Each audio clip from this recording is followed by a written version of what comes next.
right on over to you. All right, thanks very much, Jeff. A lot of us spend some portion of the holiday weekend in the sun, whether at a park, the beach, or the backyard. But some people will spend a little too much time soaking in the rays. In fact, some may say they are addicted to it. You can usually spot this glowing group at the beach, a local park, or the nearest backyard deck. I love the sun. I can sit every day on the beach. The very thought of being inside on a sunny day can make them cringe. Sunblock, a big no-no. I have bought sunscreen. It's in my bag, and I bought it 6 months ago and have not used it yet.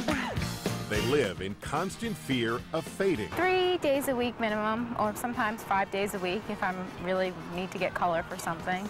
And don't get in their way when it's time to rotate. I move along with the sun, you know, 'cause the sun's moving, so you move your chair strategically. If I'm sitting and I notice that the sun's not, like the sun's moving and I didn't move with the sun, yeah, I'll get up, move my little chaise lounge and put it directly in front of the sun. I would think I'm a tanorexic. I can't stop. It's addicting. Tanorexic is a term that's been frequently used to describe a condition in which a person tans excessively by any means necessary. I see patients that look in the mirror and they never feel that they're tan enough. I try to slow down a little bit with it, but I really like how I look better when I'm tan.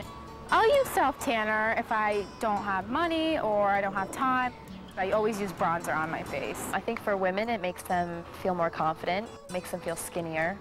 That feel-good reaction to the sun isn't just psychological. There's some fascinating new data about keratinocytes or skin cells that release endorphins and give us a feeling of well-being. If there was a way to permanent tan me, I would do it. But despite all the warnings about skin cancer and, dare we say, wrinkles, more and more people are tanning year-round than ever before.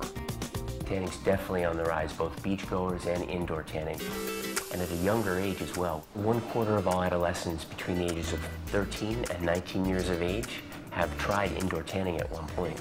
Doctors say indoor tanning is far worse than ambient light. Just the UVA fraction of ultraviolet, and that causes more DNA damage down the line.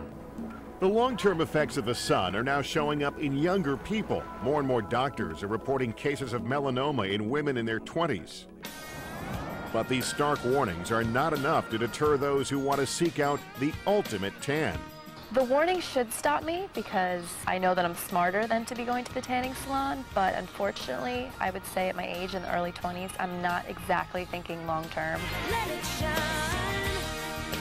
Here with more insight is Dr. Bobby Buka from HealthyNation.com. You just saw him in that story. Dr. Buka, thanks for being with us. Appreciate it. Thank you. That young woman says she's in their early 20s. A lot of the patients I know, these tanorexic, are younger people. Would you put this in the category of risky behavior? Oh, certainly. I think of a chemical addiction when I hear of patients that are doing indoor tanning or even tanning in sunlight. And the reason that is because there's a release of endorphins. And these are going to give us a sense of well-being. And these keratinocytes, these skin cells, release these endorphins and give us a sense of happiness. And I'm sure the first thing you say to him is that you're at risk of skin cancer, but that doesn't usually get through. That's true. That's right. I tell patients to wear 30 or higher SPF, and that should be reapplication at least every 3 hours, especially if you're getting wet.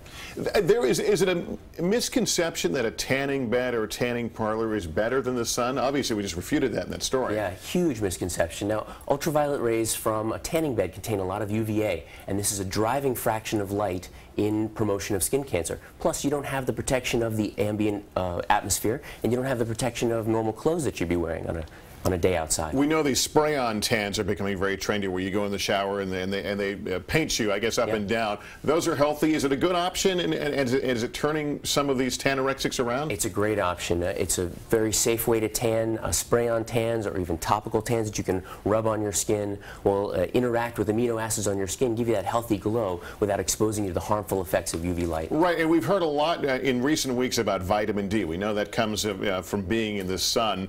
So does that make this argument difficult to stay out of the sun? Lester, you receive a tremendous amount of vitamin D just from diet alone and without the harmful effects of ultraviolet light. So stick with dietary sources of vitamin D. The amount of sunlight you need to activate that vitamin D in a latitude such as New York would be 10 minutes. Someplace like Hawaii may just be 2 minutes. We're out of time, really, but how often should you get a skin cancer check?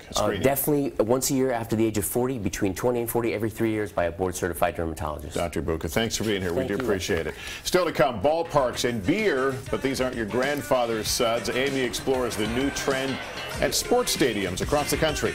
And next, the phenomenon that is American Girl. From the dolls to the store, now even a hit movie. We'll tell you all about it. But first, these messages.